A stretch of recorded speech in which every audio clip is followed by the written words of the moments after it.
Order! Order! You are an incorrigible delinquent at times.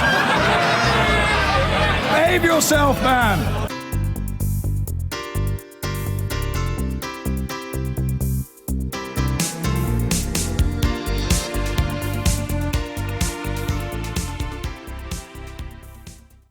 It is possible this will be seen as the day the EU referendum debate drifted somewhat beyond parody. We probably all remember our history lessons on the causes of the First World War. Was it German militarism or the alliance system?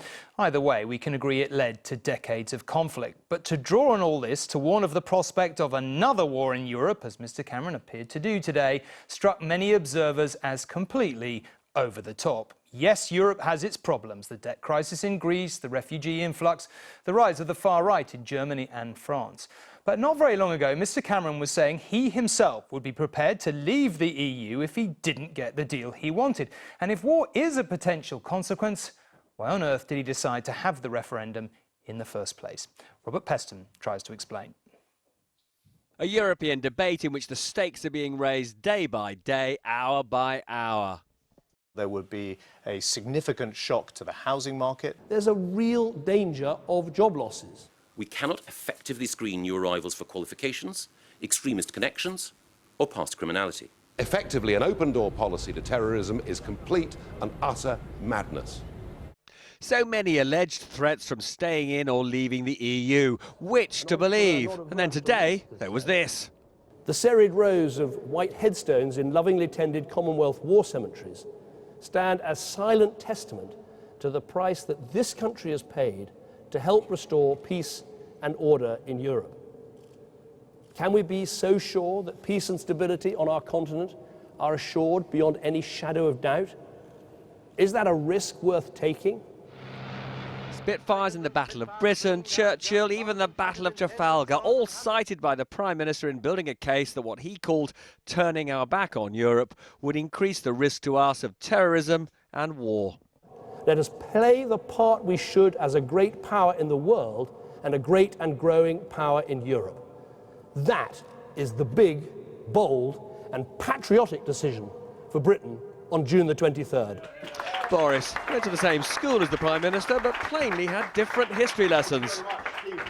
In your marvellous best-selling book on Churchill, you did say the EU had been, quote, a spectacular success in bringing peace and stability to the continent. Have you changed your mind?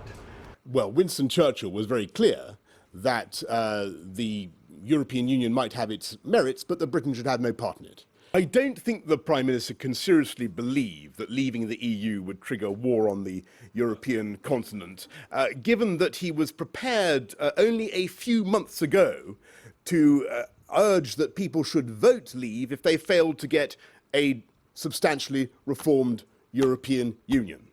We have not got a substantially reformed European Union. And there is the rub. The higher that the Prime Minister raises the stakes about the dangers to Britain of leaving, the more explaining he has to do about why only a few months ago he said exit could be rational.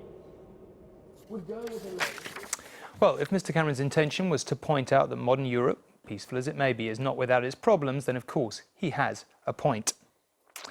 The continent is fraught with tensions. Greece is set for another stormy summer as an £8 billion debt repayment looms and the bailout crisis continues. Nearly 1.2 million refugees have arrived in Europe since January 2015, sparking divisions among EU nations and an Austrian plan for a migrant cap.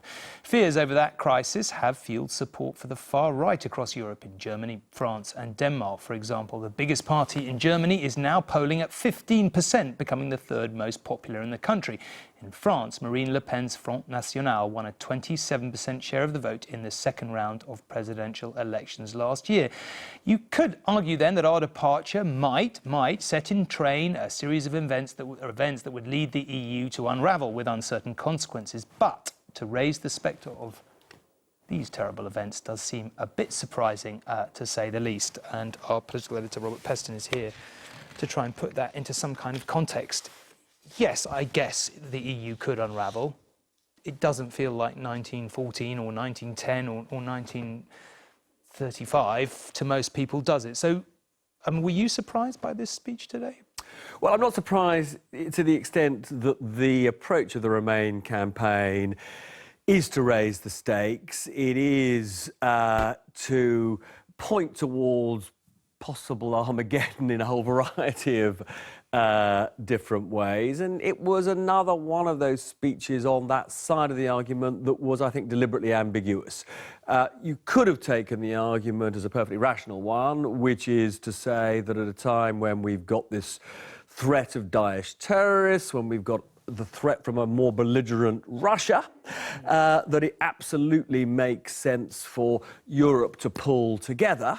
And there's a, you don't have to agree with it, but there's a reasonable case for saying in those circumstances, Britain is stronger within the European Union.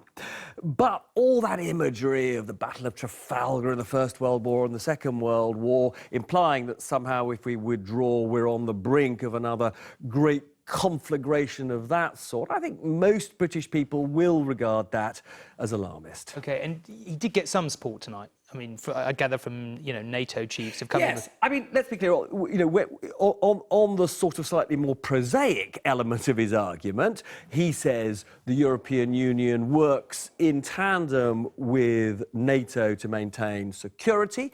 Boris Johnson, Michael Gove say, no, the guarantee of our security is NATO.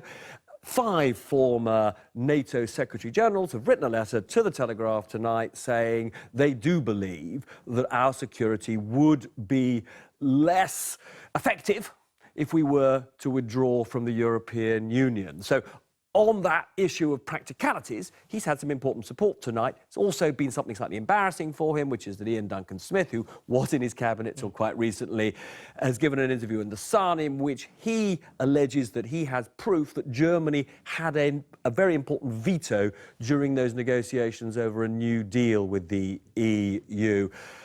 The temperature has been raised in this debate, which is going to run for several more weeks, yet again. OK, Robert, thank you, Robert. It is certainly heating up. And on that subject, if you missed Robert's very excellent new political show on Sunday, catch it next Sunday at 10 in the morning. It was very good, I thought. I mean, you guessed what I thought. Well, that was very good.